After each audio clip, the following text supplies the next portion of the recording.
Millions and millions of unemployed. People really facing dire straits. And we're going to be having that for some period of time before things hopefully improve. And at the same time, there is this public awareness of this extraordinary wealth that was transferred to a few individuals. And you sort of say to yourself, what's going to happen in the society when these people are without jobs, when their families hurt, when they lose their homes and so forth? As if he isn't one of the engineers of it. See, they know they've got revolution on their hands. They know that we did our job warning the people and exposing what was happening and putting all this information out, and people found out it was true. Here it is. This is from my film, The Road to Tyranny. I have 18 hours of this. I have them training all over the country. I have them teaching police to arrest anybody with a get us out of the UN sticker. This is what's been going on. Here it is. You're damn right, because think about the Christians, okay? Do you accept Jesus Christ, your Lord and Savior? No. What did they do? They took your head off. They beheaded you if you didn't accept Jesus Christ, your Lord and Savior. See, this is reality. Yeah, they're terrorists, but the bottom line is, to them, they are not. When people are passionate about what they believe in, they become a very difficult enemy to beat. Who was the first terrorist organization in the United States? Who? Founding Fathers. You mean Thomas Jefferson? Look at this guy. You know, he's talking about the founding fathers and people that are committed. He's talking about constitutional terrorists. Before that, the cops are so conditioned. They say, who are the terrorists? Who are the first terrorists? The founding fathers. They all know. They all say founding fathers. They've already been taught this many times. He says that's a very difficult enemy to beat. No, you are the enemy when you become an enemy of the Bill of Rights and Constitution and let foreign bankers take us over. Play it again. The guys who we call our founding fathers, George Washington, Mr. Honest, who cut down a cherry tree and admitted it, is the same guy who signed death orders, if you will, on members of the British government, the British Crown, who they wanted to eliminate because politically they had influence in certain pockets of the United States, at that time the 13 colonies, and they wanted to divide and conquer. They may get a whole lot of civilians, and hey, I'm going to be honest with you, okay? If they killed 10,000 civilians tomorrow with a biological agent, that's too bad for them. You see, it was all about Bush was going to do this. No, Bush was a puppet. Just like Nixon and Carter and Reagan and Bush and Clinton and Bush and Obama, they're just puppets, and we always obsess over them, and the media acts like they're running something. It's the executive power held by the National Security Council.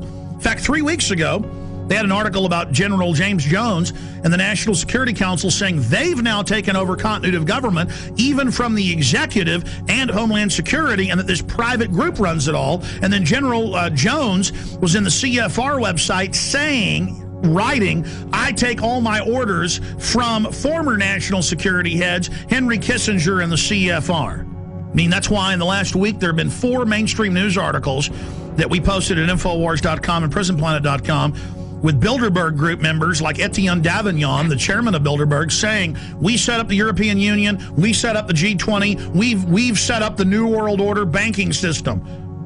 I mean, now they're openly bragging it's world government and they run it. But it is the awareness itself that will drive the change. And one of the ways it will drive the change is through global governance and global agreements. But the many business leaders who have been present here are among those taking leadership in other ways.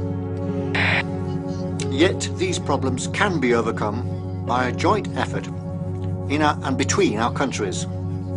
2009 is also the first year of global governance, with the establishment of the G20 in the middle of the financial crisis. The climate conference in Copenhagen is another step towards the global management of our planet. This is collective action, people working together at their best.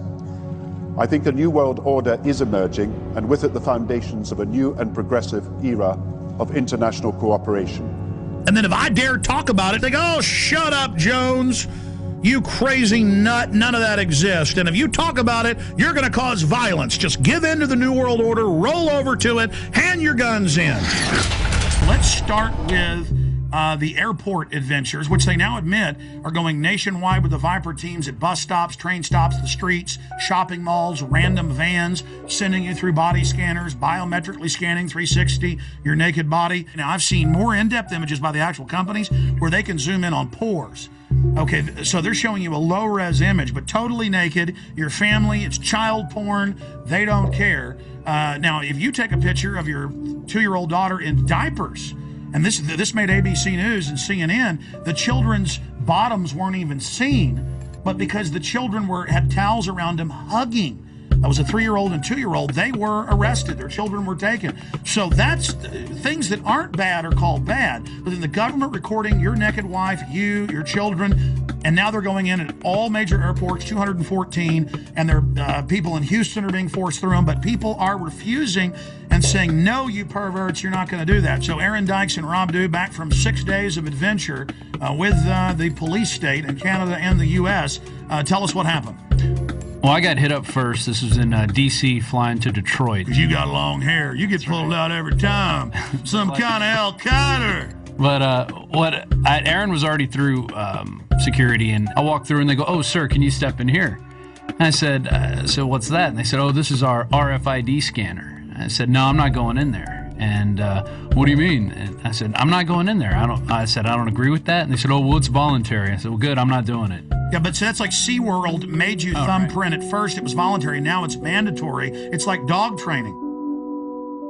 Passengers describe a terror attack and the arrest of a suspect who tried to blow up a plane as it landed at Metro Airport. We heard a loud pop, then a bit of a smoke. Sounded first like a balloon being popped. All of a sudden, heard some screams, and flight attendants ran up and down the aisles, and everything's crazy. People are screaming. There's fire on the plane. There was a lady shouting back, and she was saying things like, "What are you doing? What are you doing?" And at that moment, I was sure I was going to die. And we're learning tonight more about the suspect. Let's get to Fox News' Andrea Isom. She begins our team coverage. She is live at Metropolitan Airport. Andrea? As the hours go on, you are right. We are learning more about the suspect, and quite frankly, the details are chilling. The man, the menace, 23-year-old Abdul Mudala of Nigeria. Mudala's despicable actions were all on Al-Qaeda's behalf. Sources telling Fox News his instructions were to blow up the plane over U.S. soil. The intelligence community knew about Umar Farouk Abdulmutallab weeks ago and failed to spread word that would have put him on the no-fly list. The father of the suspect in the Christmas incident warned U.S. officials in Africa about his son's extremist views. That a report was prepared and it was sent on to the CIA in Langley, Virginia, CIA headquarters, but it was not disseminated to the wider intelligence community. Obviously, when you have a father coming in and talking to the embassy about a son who's radicalized, gives the embassy the passport number, the first thing you would think is a very fast effort to see if the person's got a visa and suspend the visa. One of the things you don't know about is the number of people that we have turned away because their name has been on the watch list or on the no-fly list. Only my mom could, but not me and my dad, because both me and my dad are on the watch list. Tough to believe, but 8 years later, we are still talking about connecting the dots and a failure to communicate. Call for immediate reviews on how this guy got on the plane and how he was able to get some explosives on the plane. So we got a while to go. This is a controlled patsy. Facts are facts. You can have your own opinions, but you can't have your own facts. And we have this same pattern that we've seen again and again. We have these individuals that have very limited mental equipment, but nevertheless they're able to work miracles. In other words, they can do things that a normal person would never be able to do. You'd be arrested, you'd be questioned, you'd be searched, you'd be stopped in some way. He gets out of countries, he's disheveled, looks like he's drugged, stumbling around. I mean, this is classic. He doesn't get on any serious list of for scrutiny or special search. And then we have this famous story of the well-dressed Indian who accompanies him. I saw two men, and they caught my eye because they seemed to be an odd pair. One was what I would describe as a poor-looking black teenager around 16 or 17, and the other man, a age 50-ish, wealthy-looking Indian man, and I was just wondering why they were together. Kind of strange. And I watched them approach what I would call the ticket agent, the final person that checks your boarding pass before you get on the plane. He gets from one plane to another thanks to this patsy minder, a patsy chaperone or patsy monitor. The only person that spoke was the Indian man, and what he said was, this man needs to board the plane, but he doesn't have a passport. And the ticket agent responded, well, if he doesn't have a passport, he can't get on the plane. To which the Indian man responded back, he's from Sudan, we do this all the time. And the ticket agent said, well, then you'll have to go and talk to my manager. And she directed them down a hallway. And that was the last time that I saw the Indian man, and the black man I didn't see again until he tried to blow up our plane.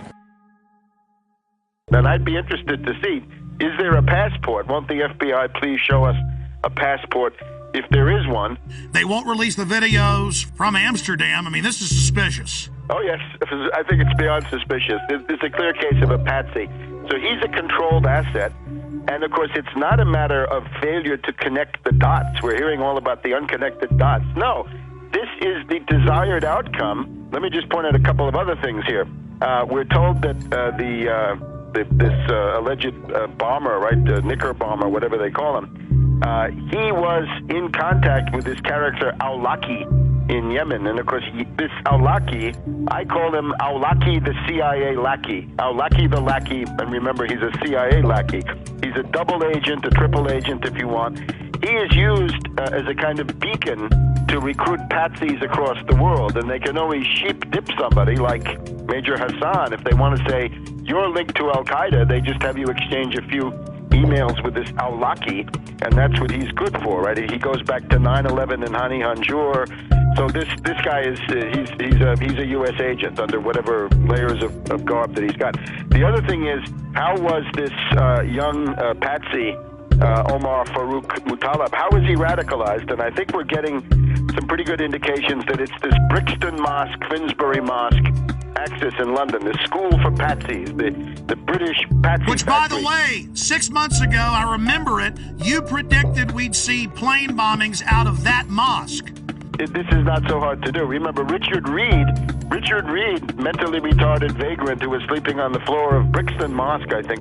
He was given the same PETN explosive by somebody, so that's what this Omar Farouk was given then, allegedly, once again in Yemen. So you can see it fits together, and it all comes from these same places. There are reports today that the Christmas Day body bomber met with an American-born radical cleric, Anwar al-Awlaki. He's believed to be living in Yemen, Awlaki is. He's not only been linked to al-Qaeda in the past, but he reportedly exchanged emails with the suspected Fort Hood shooter Nidal Hassan before that shooting massacre in Texas. I would also point out that the security company at Schiphol Airport is ICTS, which is a Israeli-owned firm. They were the same firm that allowed Richard Reed, the shoe bomber, to board the flight, the American Airlines flight to Miami. Same explosive material was found in his shoes as was found in Mr. Muttalib's underwear. They ignored the threats on purpose. Obviously, this, we had a lot of people sitting at home over the Christmas holidays, families gathered around a television set. Another terror attack, huge problems for travel now. When we talk about screenings at the airport and other protective mechanisms along the way, what should we be doing that clearly we're not? The scanning machines that we currently are beginning to deploy in the U.S. that would give us the ability to see what someone has concealed underneath their clothing. These body scanners are the key with, like, these different psychological syndromes where people serve the abuser. Yeah, because that's what you have to get in as to where this is going. It's not fun. It's degradation. It's the dehumanization of the individual. So really, what they're telling you is not only do you not own your body, you own nothing. You don't even own the patents to your own genes. They're telling you you're a piece of property. What do when you first come into a prison? They strip you and do a medical exam to humiliate you. They close you down in front of the other prisoners, and they'll laugh at you, make jokes about you. When Aaron went through, it was even worse because I was behind him. Yeah, I went through. He told me to go through the scanner, and I said no. He said, why aren't you going to do it? I said, it violates my privacy. And this is what happened. This guy got scared. This guy was physically bigger than me. He was athletic. He started shaking when I said no. You think it doesn't matter to... Well, because it's a delusional world. He thought he'd found a real terrorist. Yeah. He was shaking, visibly shaking when I said no. And he tried to trick me to go through it again and told me they were going to body wand me, which they ended up doing. And then he tells me, oh, because I don't like